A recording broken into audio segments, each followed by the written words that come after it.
안녕하십니까. 성형외과 전문의 이주현입니다.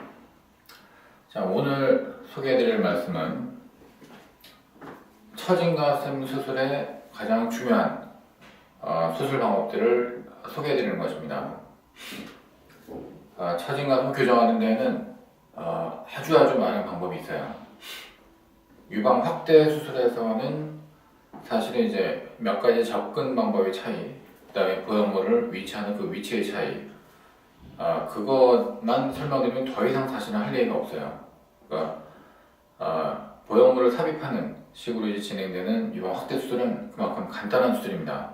하지만 일단 처져 있는 가슴, 또 노화된 가슴을 젊었을 때 가슴처럼 이렇게 끌어올리는 그런 방법은 절대로 그렇게 간단하지 않고 또 여러 가지 방법들이 있습니다. 그 중에서도 가장 중요한 방법, 그러니까 모든 방법을 다 얘기를 할 수는 없으니까 조금 이렇게 끊어가지고 우리가 이제 중요하다고 할 수 있는 그런 방법만 한 두세 개 말씀드려도 굉장히 또 큰 어떤 주제가 되기 때문에 일단은 그렇게 한번 간단히 해보겠습니다.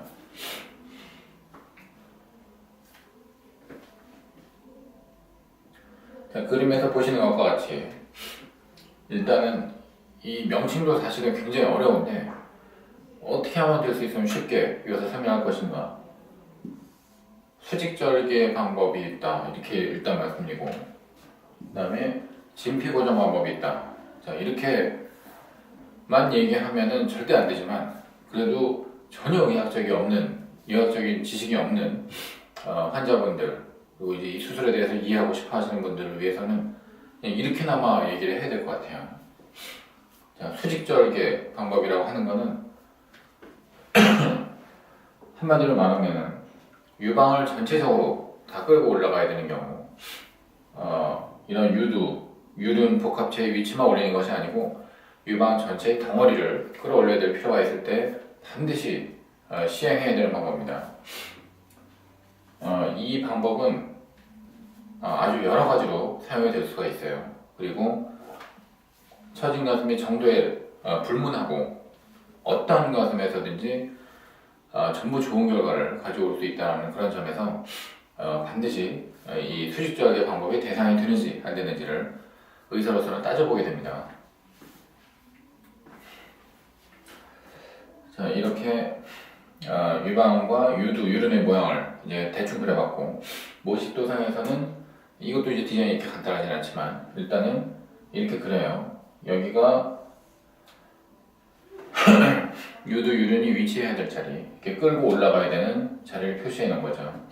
이쪽으로 피부를 이만큼 벗겨주고서 이 유륜은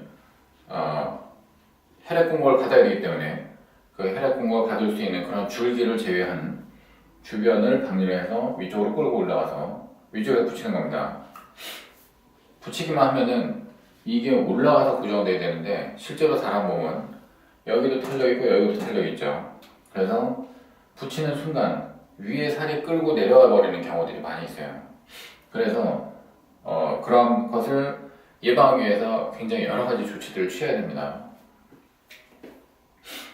진피 뭐 어쩌고저쩌고 이런 얘기들이 나오는 이유가 진피가 그나마 좀 단단하고 고정력이 있는 조직이라고 생각해서 그것을 이용해서 고정하려고 하는 거예요. 근데 가슴이 축 늘어져 있는 상태에서 그 어떤 이제 늘어져 있는 망태기 같은 그런 살들을 위쪽으로 올린 상태에서 고정하려고 하면 이렇게 고정만 하는 힘 가지고는 안 되죠.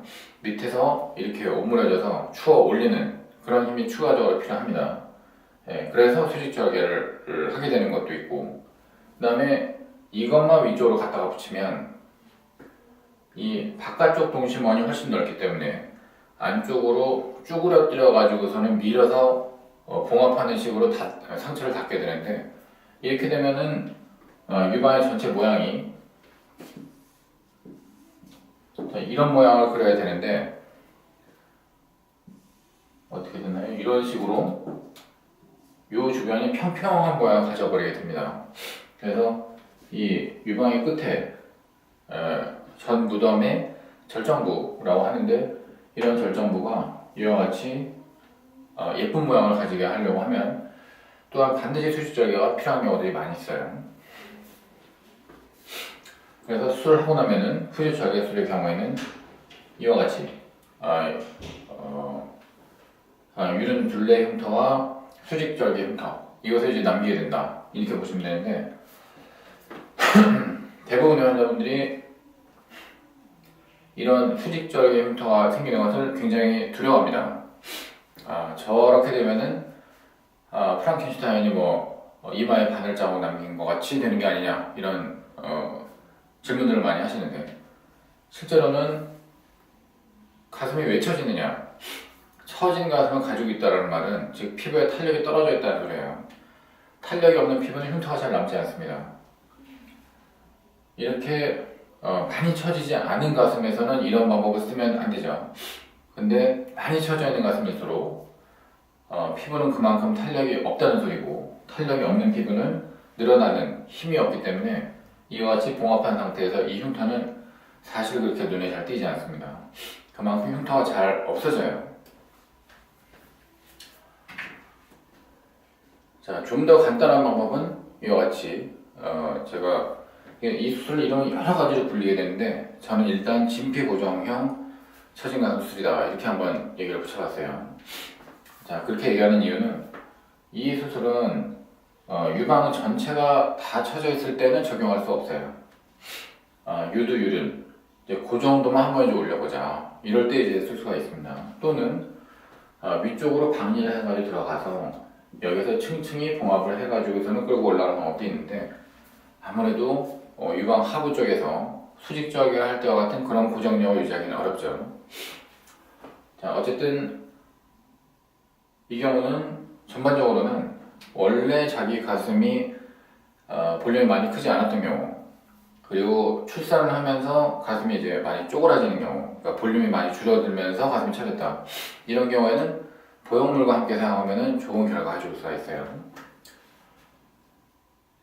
그래서 진피 교정 수술 방법 디자인은 이와 같이 상당히 좀 간단하게 이제 진행이 되는데 여기에서 유륜 주변으로 이제 피부를 갖다가 절개를 해주고 없애주고 그리고 유륜을 또 아까처럼 핏줄을 먹을 수 있는 그런 줄기만 남기고 박리를 해서 위쪽으로 옮겨주게 됩니다.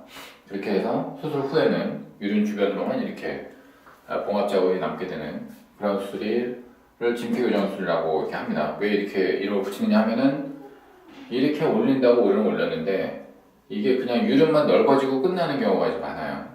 근데 실제로 이 위치가 실제적으로 올라갈 수 있으려면은 여기서 그 고정력이 강해야 되죠. 그 고정력을 발휘하려면 이 진피를 남겨줘야 돼요.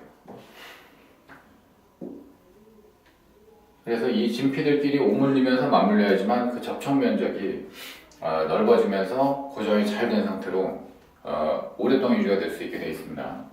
그래서 이런 것을 저는 진피 고정형 처진 유방 수술이다 이렇게 이제 이야기를 하게 돼요. 굉장히 이거는 짧은 시간 동안에 너무 이렇게 좀 날림으로 이제 설명을 했다고도 좀 이제 얘기할 수가 있지만은 일단은 이런 정도라도 좀 개념을 좀 잡아보셨으면 해가지고 처진 가슴에 대해서 가장 중요한 그런 수술 방법들을 한번 설명해봤습니다. 이 위에도 굉장히 많은 수술 방법들이 있어요. 자, 그런 거는 또 다음에 또 시간 한번 잡아보기로 하고요. 자, 오늘 여기까지 설명드리겠습니다. 자, 고맙습니다.